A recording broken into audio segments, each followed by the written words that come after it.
Olá, meus amigos, de volta com os nossos estudos do livro Agenda Cristã.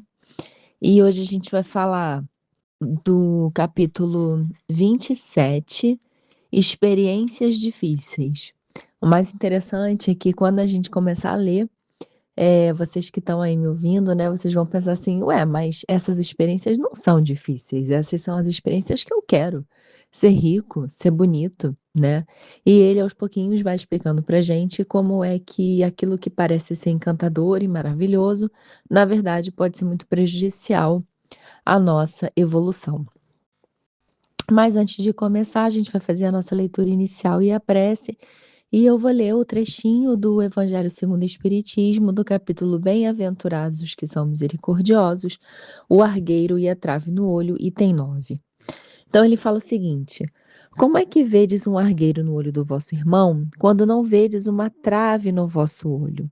Ou, como dizes ao vosso irmão: deixai-me tirar um argueiro do teu olho, vós que tendes no vosso uma trave?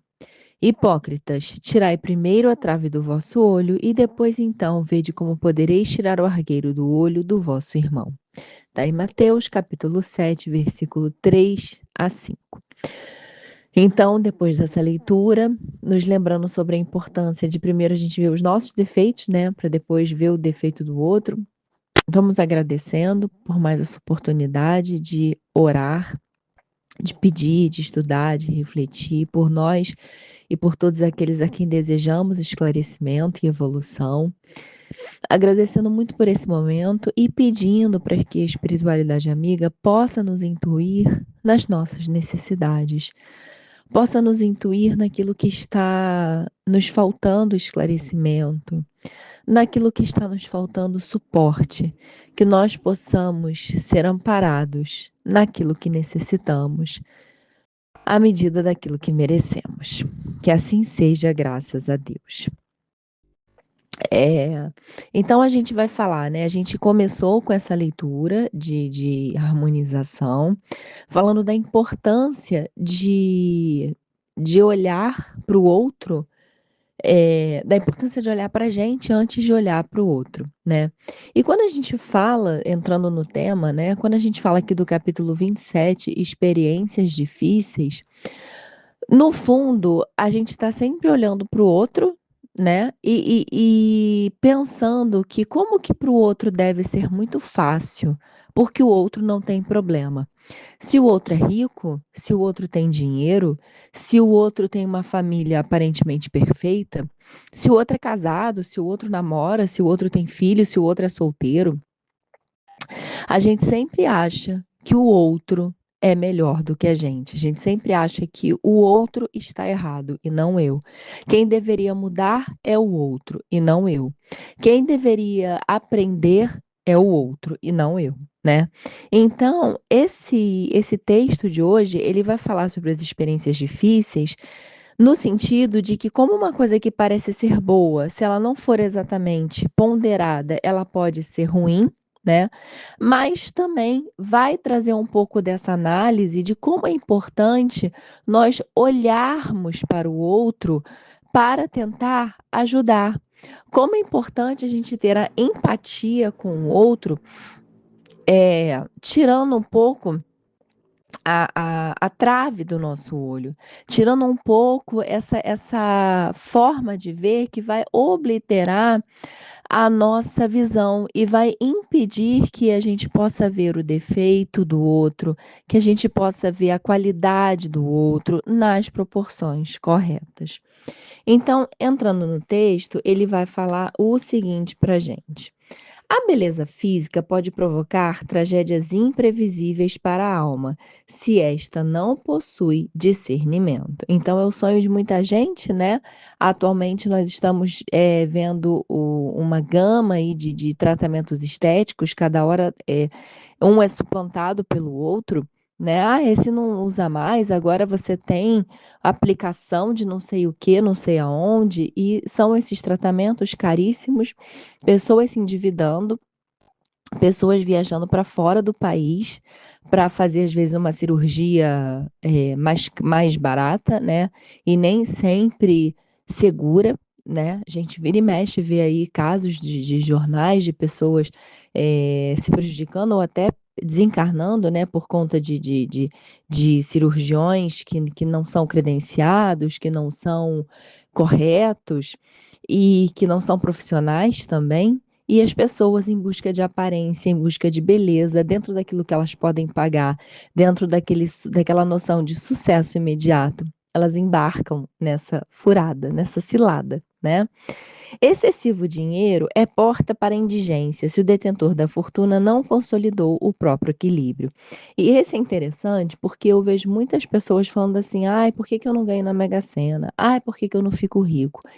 Ai, por que que não acontece comigo? Porque simplesmente, muitas vezes, nós não estamos preparados para receber isso. A espiritualidade sabe do nosso passado e sabe das nossas tendências, além, claro, de estar acompanhando o nosso presente. Então, ela tem um panorama, ela tem um cenário total de passado, presente e possibilidade de futuro. Com base nisso, eles decidem o que que pode acontecer, o que que pode nos ajudar e o que que pode nos prejudicar. Lembremos que, antes de mais nada, se nós desejamos conquistar algo, nós temos que estar preparados para sustentar esse algo. Por isso que se fala que nenhuma cruz é maior do que a gente pode carregar.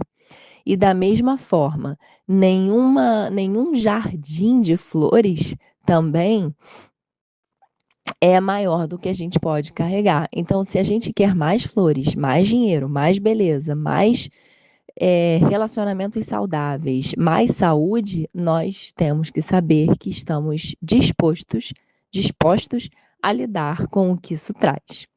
Demasiado conforto é desvantagem se a criatura não aprendeu a arte de desprender-se. Ou seja, isso só vai fazer essa pessoa ficar apegada às coisas materiais. Ou quando perder, vai ficar transtornada porque perdeu.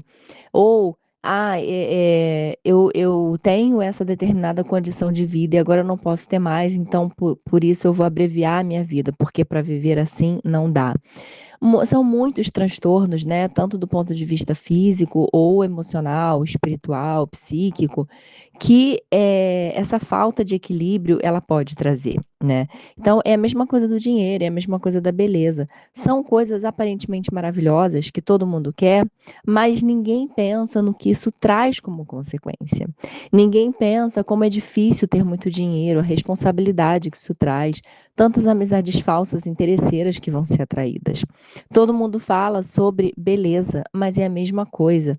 Uma pessoa muito bonita, ela não necessariamente vai ter uma certeza de que a pessoa está com ela porque ela é legal, porque ela é inteligente. Muitas vezes vai ser pela aparência, sim, porque eu quero ostentar essa pessoa do meu lado para, na verdade, é, porque isso vai significar que eu consegui, né? Então, uma pessoa muito bonita, normalmente, ela também serve como um troféu, como alguém que foi conquistado, né? E da mesma forma, o terceiro exemplo aqui que ele fala, né? Muito conforto, também a pessoa pode levar uma vida tediosa, uma vida no ócio, e não aquele ócio criativo, né? Aquele ócio produtivo, mas aquele ócio de você ficar o dia inteiro no sofá, porque a sua sala é confortável, porque tem ar-condicionado, porque tem todos os canais de streaming, então eu consigo ver todos os filmes e não sai desse marasmo, né? Muito destaque é a introdução à queda espetacular, se o homem não amadureceu o raciocínio. E aqui ele vai falar do ego, da vaidade, né? Então, pessoas que gostam de aparecer, gostam de, eu quero ser famosa, meu sonho era ser famosa. Seja como atriz, cantor, ou eu quero ser palestrante, né? Até dentro do próprio meio espírita, podem existir pessoas, né, que, o meu desejo é ser conhecida como palestrante espírita, eu quero ser chamada para um congresso, eu quero ser chamada para uma casa espírita tal, que eu admiro e que para mim vai gerar um reconhecimento. E é o que ele fala, muito destaque, é um início, né, uma introdução a uma queda espetacular. se a pessoa não amadurecer o raciocínio. Amadurecer o raciocínio é ela entender que, na verdade, todo esse destaque que ela está tendo é algo que deve ser acompanhado de humildade, é algo que deve ser acompanhado de uma caridade de bons sentimentos, que é muito fácil se deixar levar pelo orgulho e pela vaidade. Considerável autoridade estraga a alegria de viver, se a mente ainda não cultiva o senso das proporções, né?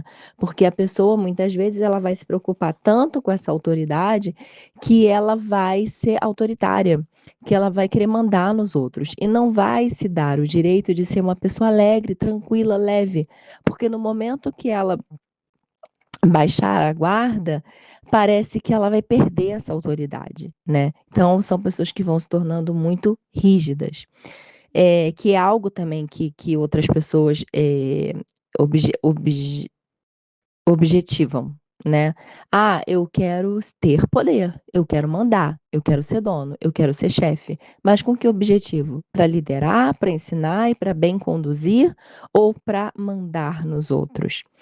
Grande carga de responsabilidade extermina a existência daquele que ainda não ultrapassou a compreensão comum. Enorme cabedal de conhecimento em meio de inúmeras pessoas ignorantes, vulgares ou insensatas é fruto venenoso e amargo, se o espírito ainda não se resignou à solidão. E essa última aqui é uma sensação muito comum que nós temos, quando nós já atingimos um grau evolutivo um pouquinho mais alto daquela pessoa que está do nosso lado.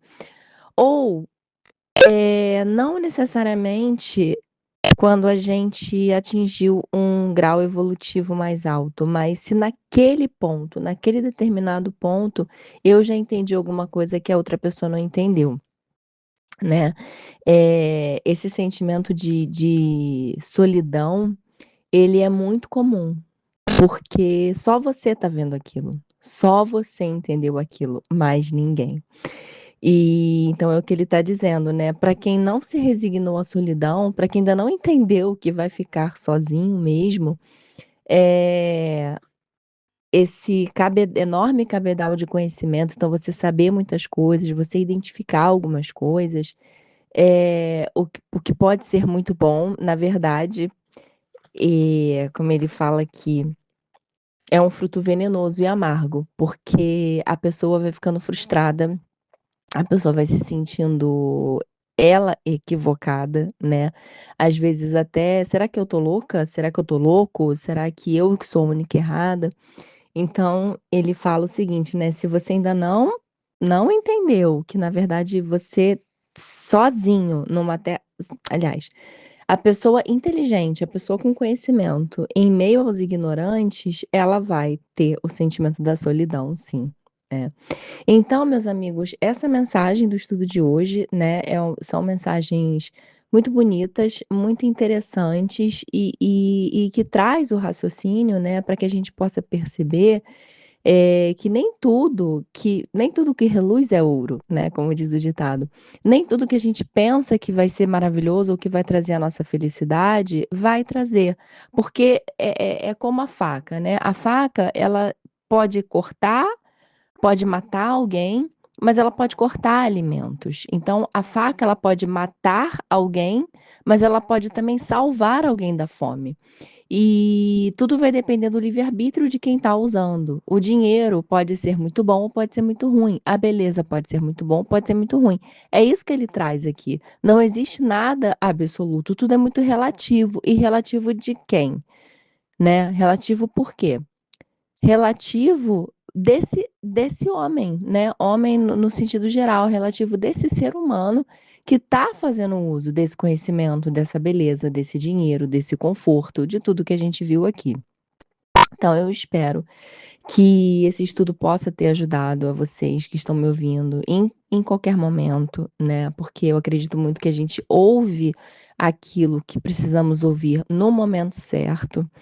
Eh, então eu desejo a vocês que vocês, se conectem com esse estudo aqui que a gente acabou de ler, que tenham as respostas que vocês eventualmente pediram ou precisem, e que tenham sempre isso em mente, né, que tudo está certo do jeito que está, a justiça divina existe, então nós estamos, como eu falei, tendo a nossa cruz ou o nosso jardim de flores conforme o nosso merecimento e a nossa necessidade de evolução, tá.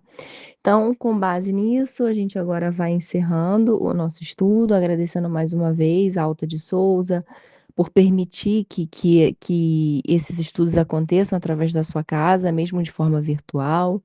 Agradecendo ao Chico Xavier e o André Luiz, né, que mandaram essas mensagens para que a gente pudesse estudar. Agradecendo a espiritualidade amiga que sempre está do nosso lado, aos nossos mentores espirituais que também nos acompanham, espíritos benfeitores, pedindo para que eles continuem nos acompanhando, pedindo para que eles continuem nos ajudando nessa jornada tão desafiadora que é a nossa encarnação. Que assim seja, graças a Deus.